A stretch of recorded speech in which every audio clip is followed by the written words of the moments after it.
Is there anyone it wouldn't or doesn't work with? Not that I've came across. There are people who aren't prepared to try. Mm-hmm. I've had children come to sessions, group sessions, and their parents will go, I'm not coming in, I'm absolutely petrified of horses. Okay, fine, I've got a sensory garden, I've got a little tea area, you can stay there and we'll go off and do. And you can guarantee by the end of the session, they are in a field with a horse. And the messages that I get afterwards are on the lines of, oh my God, I told this one, that one, the other, that I went into a field and touched a horse, and none of them would believe it because for 30 years I've been so scared of them I couldn't go near them. And it's not, it's that our preconception, even a small horse can be half a ton of animal. And that is intimidating and scary. And then to be in a space where they are, close proximity, just heightens our sensitivity even more as a human. And I think that's where you get people, their preconceptions of what may happen, what could happen, stops them from being open to trying. But I don't think I've ever come across anyone who has opened their mind to be able to come and have one-to-one contact with a horse in my setting and not wanted to come back. So it's interesting you talk about opening your mind. So this is the Cynic's guide, isn't it? That this is all about cynicism. And the way I kind of see myself is the cynic that wants to believe. So what often happens is I'll give things a go and there'll be a part of me that doesn't quite let myself wholeheartedly experience something. There's like this little naggy voice at the back of my head going, well, that's a load of rubbish, or that's not real, or whatever it might be. And there's something that holds me back, or I do get something out of it and then I undermine it in my own head afterwards, and I really want to stop doing that. Any thoughts on how to wholeheartedly engage with Come this? and meet my horses. Honestly, it's normal. It's a human reaction.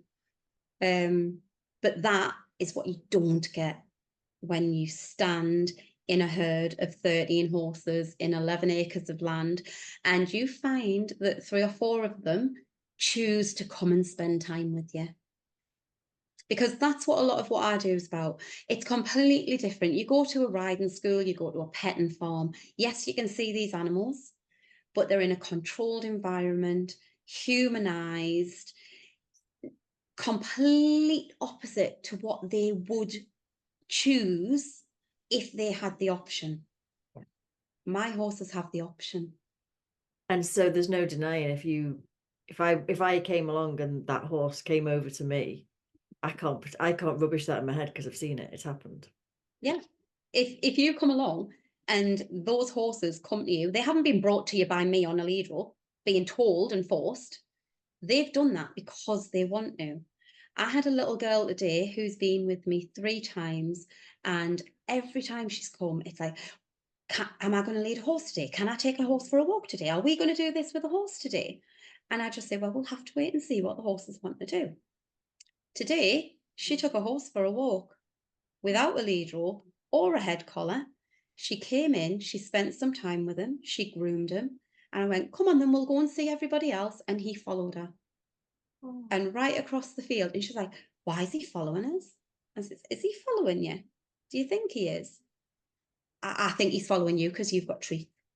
I said, well, why don't you zigzag down the field and see if he follows you? And he followed her in a zigzag, and then she done a circle and he followed her. And yeah, she got to take the horse for a walk without any head collar or lead rope, without any force, without any kind of even vocal communication. She didn't tell him to go with her or anything. He chose out of all of that space where he could be on those 11 acres, he wanted to be with her. Wow. So what kind of changes have you seen in people who've come regularly? Oh, wow. um, oh, so many different kind of case studies. So positivity. I find a lot of the children who are brought to me by parents or carers, they come and they're very closed down, they're very isolated. Um, it's like I can spend my first hour session chattering away about all of these silly little things about horses while they just touch or groom. And you'd be lucky if I get any eye contact, never mind a conversation. And then within 8 or 9 weeks, it's like they're the chattiest little kid ever. They come in and they're asking questions and they're telling me what they've been doing at the weekend and just they feel so safe in that environment that they don't even think about whether they can open up and say something. They just do it. Um, we've had feedback from carers where children that have behavioural difficulties, um, they'll have behaviours at home that are hard to manage, usually aggression.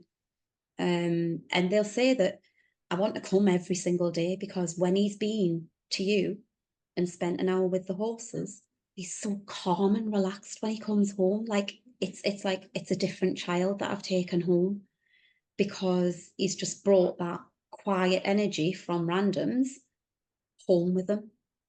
I have another little girl who comes once a week, and when she's struggling, our mum will ring and ask if they can have an extra session. So we'll fit her in for an extra session because home is very, very hard for her. She's very mood swings, very triggered by anything around her. And when she comes, her go-to, we have big plastic rings that we put a big hay bale in for the horses to eat from. And the first thing, she's 15, but the first thing she'll do is go and sit on top of the hay bale. And within 5 or 10 minutes, she'll have 6 horses around her eating out of this hay bale that didn't have a horse before she sat on it. And she will literally just lie there with her hands over the sides of the hay bale, and the horses will nudge her fingers while they're eating the hay, and she just gets immersed in the sound of them eating and their breath and just that whole feeling of being included in that herd of horses. And for her mum, she says that if it wasn't for coming and spending that time with the herd, she doesn't think she would still have her daughter. Wow. This little girl self-harmed and doesn't self-harm anymore. It takes a big trigger for her to hurt herself, whereas she was doing it on a daily basis before. Yeah, and just to hear that, to hear that these horses that I care for can have that kind of impact is absolutely amazing. And 4 year on, it still tears me up. It's amazing.